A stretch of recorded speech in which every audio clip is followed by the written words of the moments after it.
A peaceful good morning to everyone and good evening to Shravan sir. My name is Swapna from first year chemical engineering. Today I am going to host this top talk. I am glad to host my friend's session. Today's our guest speakers, the dearest friends, Apurva Dirshetty and Hafsa Fatima. And I would welcome all to you for this event. So let's start our program with a prayer song by Nivedita. Go ahead, Nivedita. Thank you, Swapna. गणनायकाय गणदैवताय गणाध्यक्षाय धीमहि गुणशरीराय गुणमण्डिताय गुणेशानाय धीमहि गुणातीताय गुणाधीशाय गुणप्रविष्टाय धीमहि एकदन्ताय वक्रतुण्डाय गौरीतनयाय धीमहि गजेशानाय बालचन्द्राय श्रीगणेशाय धीमहि गानचतुराय गानप्राणाय गानान्तरात्मने गानोत्सुकाय गानमट्टाय गानोत्सुकमनसे गुरुपूजिताय गुरुदैवताय गुरुकुलस्थायिने गुरुविक्रमाय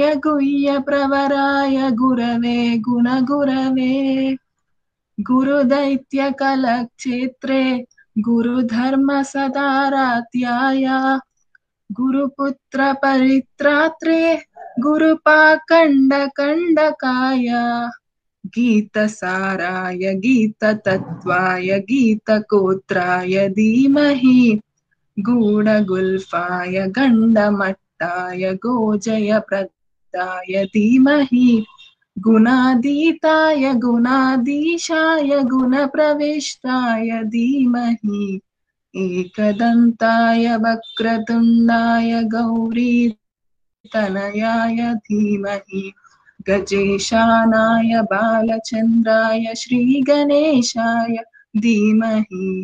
Thank you. Thank you, Nivedita. Friends, are you not excited?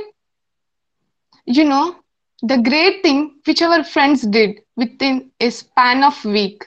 That's really great.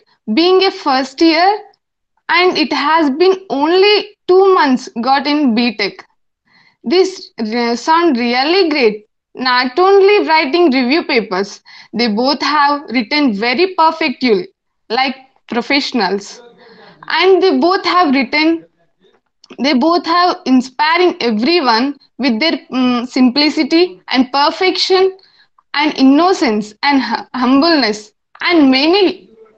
So now I would like Hapsa and Apurva to share their presentation with us. Go ahead, Apurva and Hapsa. So good morning everyone. I am Hafsa Fatima from ESEL, BTech first year Chemical Engineering, University College of Technology, Osmania University. Good morning, everyone. I'm Apurva Dirshetty from ESEL, BTech first year Chemical Engineering, University College of Technology. Recently, we have authored a paper regarding the establishment of IISc, Swami Vivekananda involvement into it. Is it a myth or a fact? So today's talk is about that. Two national legends and a pioneer research institute in Bangalore. Curious? Quirk of fate or divine plan? A quest for self-sufficiency, national integrity and empowerment. How did this miracle manifest? Our story is about them. Shall we begin the journey of exploration together? Are you ready? Unfolding these memories from the pages of our national history. We now present J.N. Tata, Swami Vivekananda and IISc are related. Fact or fiction? So let us look at this picture in the first slide. The drawing here might give you an idea of what's about to come next in the presentation. Can we go to the next slide? So we would like to take this moment to appreciate and thank our team, especially our mentors, Shravan sir, Shailaja ma'am, and Vinay Anna. Yeah, firstly, we would like to introduce the topic Jamshedji Nuzarwanji Tata. On this slide, you will be able to see the three pictures Jamshedji Tata, Swami Vivekananda, and IISc Bangalore. Jamshedji Nuzarwanji Tata was an Indian pioneer, industrialist, also known as the legendary father of Indian industry. He founded India's biggest conglomerate, Tata Group of Companies, which would later become Tata Group of Industries. Jamshedji Tata was a man of mission. His efforts propelled the country into the League of Industrialized Nations, but he's also remembered for his remarkable philanthropic efforts. Jane Tata, who was an industrialist, was traveling to many countries to acquire the technology and skill from the West. He was a true patriot, and he wanted to develop India in technological and scientific aspects. He is such an amazing personality. He always filled the missing pieces of the puzzle, and if they did not exist, he created them. And his dreams weren't just big; his dreams were big to fit. They are big enough to fit a city. And let's know about Swami Vivekananda. Swami Vivekananda is an Indian Hindu monk. Vivekananda is regarded as a patriotic saint. He is well-known personality all over the world. He traveled to various countries to spread Indian culture. During his travels, Swami Vivekananda was deeply moved to see appalling poverty and backwardness of the masses. He is a spiritual genius of commanding intellect and power.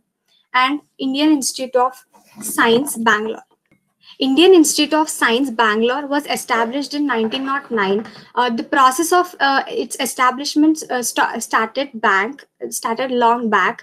An idea deemed impractical and unnecessary by many. It was one of the Tata's four biggest dreams. Tata's four dreams were to build a world-class institution, to build a unique hotel, to build a company of iron and steel, and to establish a hydroelectric plant. So building a world-class institution like research institution was one of it. And IISc has emerged as Indian Institute of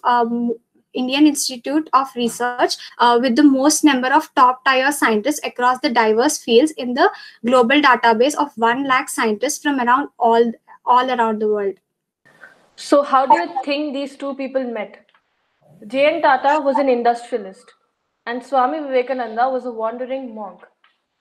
On this slide, you can see a picture of the RMS Empress of India. This is the ship aboard which the illustrious duo, two great Indians, met, and this meeting went down in history. I'm talking about the meeting between J.N. Tata and Swami Vivekananda. When J.N. Tata came to know about Swami Vivekananda being on the same ship as he was sailing, he approached him and they got talking. J.N. Tata was really inspired by Swami Vivekananda's ideology and the similarity between his vision and Swami Vivekananda's vision. Yes, they were two different personalities and they came from two different fields, but they were patriots. So when J.N. Tata mentioned that he was traveling abroad to find new technologies and equipment to bring industrialization in India, Swami Vivekananda suggested, why doesn't he create or bring the technology, why doesn't he create that technology in India? So in that way, parallelly, with India's industrialization, many people would also gain employment by it, and the economy would also get benefited. This idea was there in the back of J.N. Tata's mind, but it got fueled with Swami Vivekananda's same point of view. So here you can see the pictures of industrialization of the West, India under colonial rule, about Swami Vivekananda's trip to all over the world. So it was the time of industrialization, and at that time India was under colonial rule. Swami Vivekananda was so concerned so concerned about our country. He was deeply moved by the situations he has observed all over the country under this colonial rule. And even Jamshedji Tata faced many of these challenges, and he want to develop the country in terms of technical and scientific achievements. So he wanted to bring the technical and scientific inventions that are happening in the West to India and make a change. He want to develop the youth of the country and make it self-sufficient. So he was traveling to the West for acquiring the knowledge about this. And Swami Vivekananda was traveling to explore, like to make India as Jagat Guru by his preachings, by spreading the culture. So here you can see some of those pictures of this thing. And J.N. Tata, like Hafsa said, he has the thought of establishing a research institute back of the mind, but that thought was fueled when Swami Vivekananda encouraged his idea. And he always had this thing that he want to merge the humanities and culture of India with the scientific and technological endeavors of West. So let's move on to next slide. So they embarked from the ship and they never met again. So let's talk about what happened in the following years after their meeting. So Swami Vivekananda traveled throughout the West, and he gave plenty of speeches, and he became worldwide recognized. And he became very well recognized in many parts of the world because of his speeches about our culture. And on the other hand, the establishment of IISc, many people were talking about it. So when J.N. Tata was determined about its establishment, he thought about writing a letter to the companion he had on the ship with whose ideas he connected. So he wrote a letter to Swami Vivekananda, citing his wish that Swami Vivekananda should lead the institution. Because Swami Vivekananda became a public personality and he was a youth icon. So he wanted Swami Vivekananda to lead the institution. But unfortunately, Swami Vivekananda was busy in establishing the Ramakrishna mission.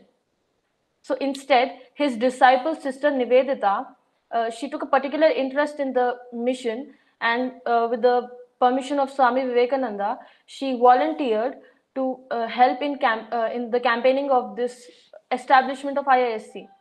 So she worked a lot for the establishment of IISc. She published many articles in the English press praising the idea of Mr. Tata, and so on. So meanwhile, J.N. Tata, he established a provincial committee for the establishment process, which was led by Burjorji Padsha. And this delegation was met by the then Viceroy of India, Lord Curzon. So he had a indifferent attitude towards the establishment. He believed that Indians were incompetent and that the foundation of this institution would be unnecessary. So subsequently, the Devan of Mysore state, Seshadri Iyer, who was also the advisor to the regent queen Vani Vilasa Sannidhana, he offered land and additional money for the establishment of the institution in Bangalore. After the land was allotted for the establishment of IISc, government ordered the provisional committee to invite a European scientist, and that European scientist was Sir William Ramsay. Sir William Ramsay was a British chemist, and he submitted a detailed report to the government of India in 1901. And he then called this Indian Institute of Science, Bangalore, which is so called now as Indian Institute of Research then. And he wrote a letter supporting for the establishment of Indian Institute of Science, Bangalore, in the Bangalore city. But the government still was not happy with the reports supported by Sir William Ramsay. So the government yet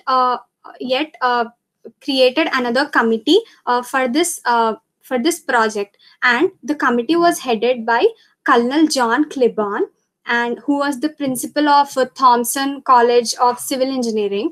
This Thompson College of Civil Engineering is now called as IIT Roorkee. And one more person is David Mason. He is a professor from Melbourne University. So this committee has made several changes, and it actually, the committee, the now created committee proposed to build this institution in Roorkee, but the financial support offered to Roorkee was not as good as Bangalore. So the government overruled the recommendations from David Mason and John Clibborn, and they decided to build IASC in Bangalore itself. So on May 27, 1909, a vesting order was passed stating the establishment of IASC. And on February 1st, 1909, the foundation stone for IASC was laid by Krishnaraja Vadiyar, who was the king then, and it was the official establishment of IASC. Now it's been more than 100 years that IASC was established. Here you can see a postal stamp that was released on the occasion of 100 years of IASC. So here the statue you are seeing is the statue of Jamshedji Nizarwanji Tata holding IASC in his hands. So IASC being a research institution, has expanded its wings from 100 years in a huge way. Like IASC after getting established in 1909, it actually started with two departments, that is general and applied chemistry and electrotechnology. But now we have 40 various departments, and many more are getting added, and many departments are created like HAL, which is Hindustan Aeronautics Limited, NAL, which is National Aeronautic Laboratory, and many others under